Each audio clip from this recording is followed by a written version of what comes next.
നമുക്ക് ഇന്ന് കിട്ടിയ സംഭവം എന്താ വെച്ചിട്ടുണ്ടെങ്കിൽ നമുക്ക് ഒരു കാർബോർഡിന്റെ റോൾ ഇട്ടിട്ടുണ്ട്. അത് മാത്രമല്ല, ഇത് നമ്മള് വീഡിയോസ് ഒക്കെ എടുക്കാൻ നേരത്തെ നമ്മൾ യൂസ് ചെയ്യുന്ന ഒരു സ്റ്റാൻഡ് ആയിരുന്നു. പക്ഷെ എങ്കിൽ ഇതിപ്പോ ലൂസായിട്ട് ഇതെനിക്ക് വീഡിയോ എടുക്കാൻ വേണ്ടിട്ട് യൂസ് ചെയ്യാൻ പറ്റും. ഈ ഒരു സാധനവും പിന്നെ നമ്മുടെ ഈ ഒരു കാർബോർഡിന്റെ റോളും ഇത് രണ്ടും വെച്ചിട്ടാണ് നമ്മുടെ ഇന്നത്തെ DIY എന്ന് പറയുന്നത്. അപ്പൊ ഈ ഒരു സാധനം നമ്മുടെ ഈ ഒരു സ്റ്റാൻഡിന്റെ വീഡിയോ ഒക്കെ എടുക്കണ ഈ ഒരു സ്റ്റാൻഡിന്റെ മുകളിലേക്ക് വെക്കാനാണ് ഞാൻ ഉദ്ദേശിക്കുന്നത്. അപ്പൊ ഇങ്ങനെ വെറുതെ വെച്ചിട്ട് ഇല്ലെങ്കിൽ ഇരിക്കത്തില്ല. അപ്പൊ എന്റെ കയ്യിൽ കുറച്ച് ഐസ്ക്രീം സ്റ്റിക്ക് ഉണ്ട്. ഈ ഐസ്ക്രീം സ്റ്റിക്ക് ഈ സ്റ്റാൻഡിന്റെ സൈഡിലായിട്ട് ഞാൻ ഒട്ടിച്ചു കൊടുക്കാൻ പോകണം, ഒരു 3-4 ഭാഗത്തായിട്ട്. ഐസ്ക്രീം സ്റ്റിക്ക് നമ്മൾ ഇതുപോലെ ഒട്ടിച്ചു കൊടുത്തിട്ടുണ്ട്. ഇനി ഒരു റോള് നമ്മൾ ഇതിന്റെ മുകളിലേക്ക് ഒട്ടിച്ചു കൊടുക്കണം.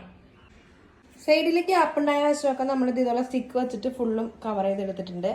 നമ്മളിതിന്റെ മുകളിലേക്ക് ഒരു പേപ്പർ ഒട്ടിച്ചു കൊടുക്കാൻ പോവാണ്ട്. ഈ ഒരു കാർഡ്ബോർഡിന്റെ ഭംഗി മാറാൻ വേണ്ടിയിട്ടാണ്. നമ്മൾ ഈ സ്റ്റിക്ക് മേക്കൊക്കെ യെല്ലോ കളർ പെയിന്റിംഗ് കൂടെ അടിച്ചു കൊടുക്കാൻ പോവാണ്. അപ്പൊ നമ്മുടെ ഫൈനൽ റിസൾട്ട് കണ്ടിട്ട് ഇഷ്ടപ്പെട്ടെങ്കിൽ തീർച്ചയായും നമ്മുടെ ഈ ഒരു വീഡിയോക്ക് ലൈക്ക് ചെയ്യാനും ചാനൽ സബ്സ്ക്രൈബ് ചെയ്ത് സപ്പോർട്ട് ചെയ്യാനും മറക്കില്ല. ജസ്റ്റ് ഒരു സ്മൈലിയെങ്കിലും കമന്റ് ആക്കി ഇടുന്നേ. താങ്ക്